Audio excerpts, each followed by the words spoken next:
Hi everybody, it's David from Doctors of Running, and today we have a head-to-head episode with two of the top players in the stability market. Today we have the HOKA Arahi 6, or shall we just say HOKA Arahi 6, now that the name has been changed.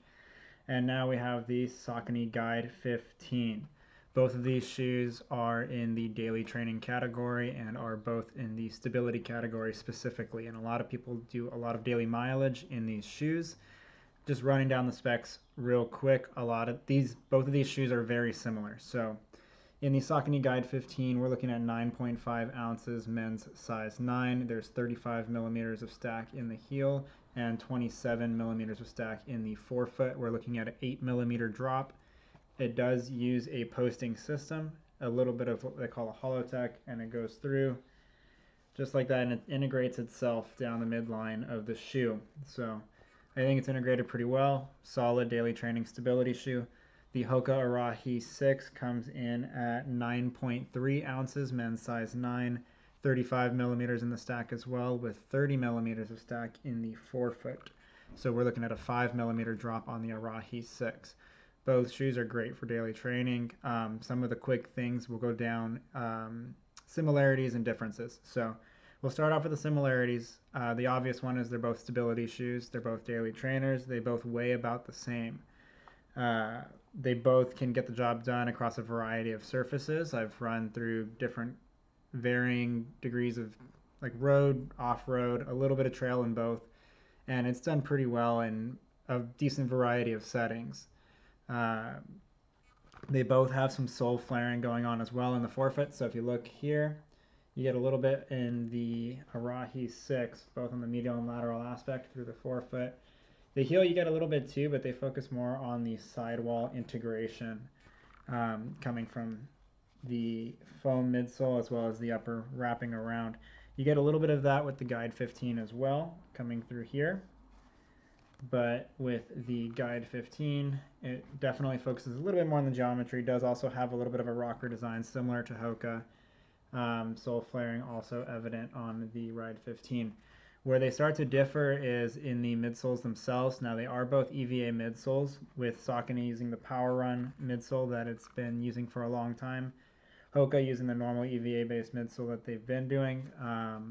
Nothing wrong with EVA. It keeps the weight down and you can add a lot of stack and have a pretty smooth ride throughout. I will say the Guide 15 for me, the Power Run midsole is a little bit firmer than the HOKA midsole. So still plenty of stack. There's 35 millimeters in the heel. That 28 in the forefoot is noticeable. It does feel like you're dropping down onto it a little bit.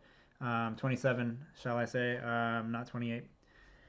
The forefoot does have a tiny bit of flexibility, but overall the platform's pretty rigid throughout. The posting's well integrated, but you can feel the post underneath you. So when you're running, it does feel like everything is relatively quickly transitioning in the Guide 15. So if you need to pick up the pace a little bit, it does feel a little bit easier to do so in the Guide 15. I've noticed that it works great for daily mileage, and if I have to do a couple strides or if I have to pick up the pace a little bit, it seems to do okay. Where the Arahi 6 really shines is more on the other side of things. It feels great at easy paces, and it feels great just taking it for long bouts of time. The posting in the Arahi 6 is a little bit different. It uses that J-frame technology that HOKA's been using, having that slightly firmer density foam that wraps around the lateral aspect of the heel through the medial aspect of the heel and midfoot, and eventually into the forefoot a little bit, right before toe off there, when transitioning through the toe off phase of gait. So there's still rigidity here, relatively wide base and platform underneath. They both are decently wide. The Saucony is a little bit more narrow. I think that also gives it a little bit more of that athletic feel too when you start to pick up the pace. But for just long, easy miles, the Arahi 6 seems to do pretty well. I've taken this one at 20-mile long runs just fine. Gives you a little bit of a bucket feeling on the inside here with all the sidewall integration and everything rolling through.